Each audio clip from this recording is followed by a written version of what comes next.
Good morning, good morning.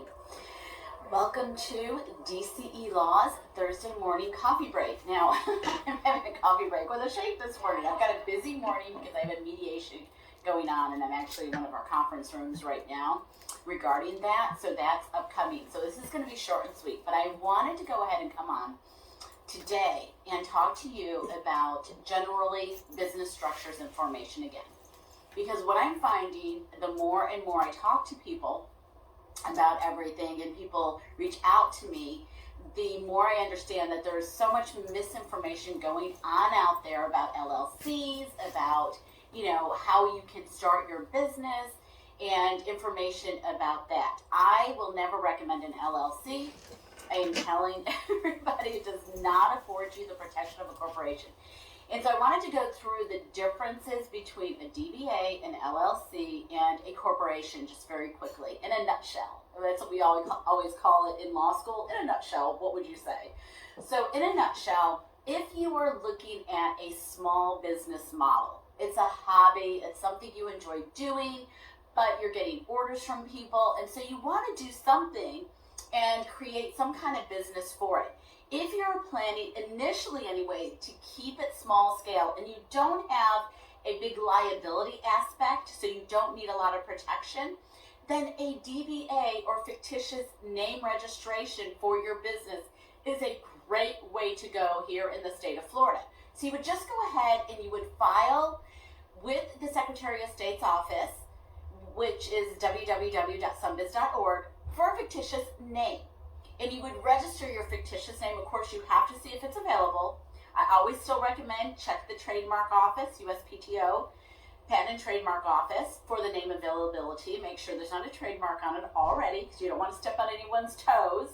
And then check, of course, with Sunbiz to see if the name is available. And that actually is the direct website to the Division of Corporations for the state of Florida. So you go through those steps and you have a DBA. And what the DBA allows you to do is just use your social security number. You don't have to go and get a separate federal employer identification number unless you want to for your business. So all the money just flows through to you. Now, that puts you at risk for liability. But again, if you're small scale, if it's really more of a hobby, then you don't really have to worry about that. And so I would recommend that, especially if you're just testing the waters. It's a hobby. You don't know if it's going to grow into anything. Start there. LLCs.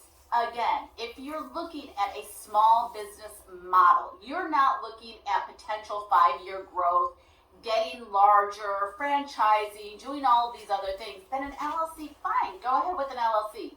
I won't set one up for you, but there are others out there who will. None of the accountants I know will sit there and tell you that that's a good business model, but it's okay if that's what you want to do. Again, that small scale.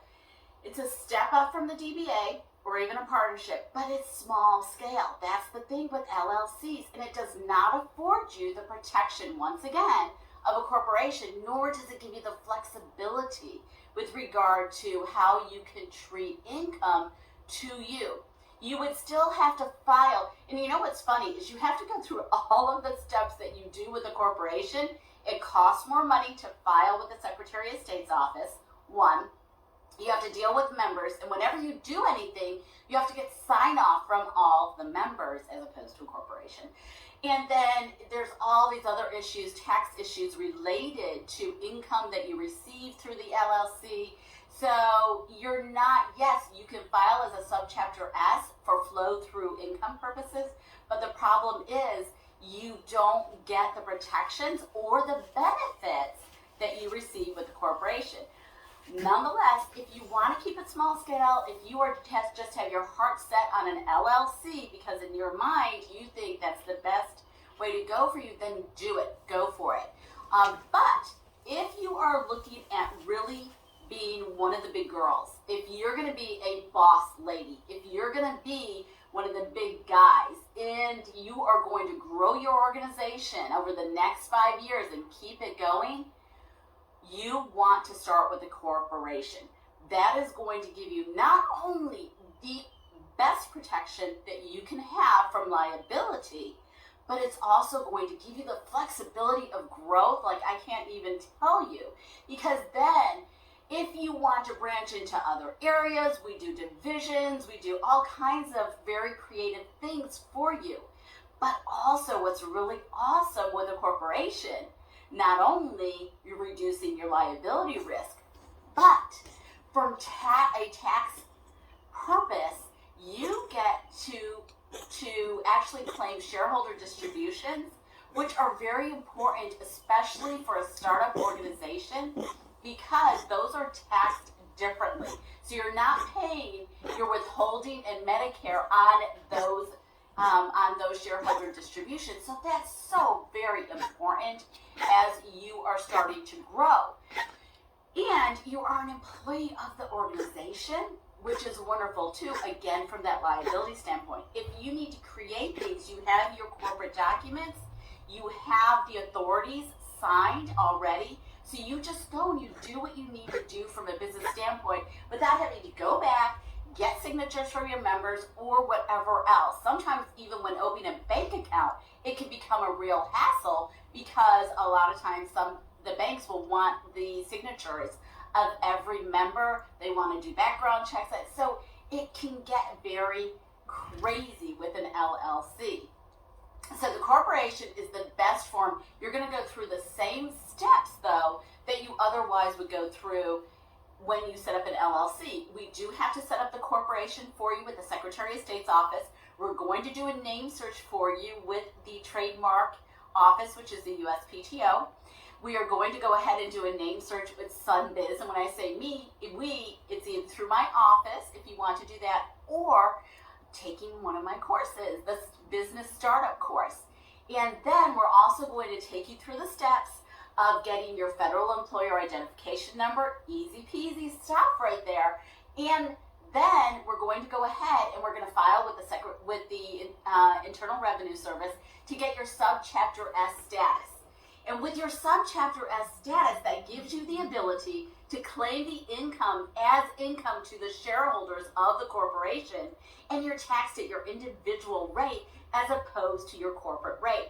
And what's also really great about that is the fact that you are actually a corporation as opposed to an LLC. So people go and they do this with the Subchapter S, and they think that they can do the same things with a corporation. Like, I can take shareholder distributions. No, you cannot. You're not a corporation. So you cannot take shareholder distributions because you have members. You don't have shareholders in a corporation, so you don't get the opportunity that those in the corporate structure get to claim those shareholder distributions and get taxed at a lower rate. So we're going to get you that Subchapter S filing that has to be done within 60 days. And believe it or not, it's still a written form. You cannot do it online. You have to print out the form, type it in, put it into a PDF, type everything in, and then we have to mail it in, believe it or not. But that's okay. We get that done. And then we order your corporate minute book. You order your corporate minute book, but by the time you've gone through the steps to the Subchapter S, you are basically now in business and a corporation. As soon as you file with the Secretary of State's office, you get your document number. You don't get your formal paperwork right away, but you have your document number, and you have enough information that you can go ahead and set up a bank account or do whatever else you need to start doing. That's the difference in a nutshell. So if you just want to have a hobby, something that you just enjoy, that you're starting out, you're testing the waters, we're going to do a fictitious name filing for you. If you're at the point where you want to do something more, but you're not sure, that you really want to grow your business, you're really planning on keeping it small potatoes, then if you want to do an LLC, do an LLC. I'm still not going to recommend the LLC, even for the intermediate business. I'm still always going to recommend the corporation.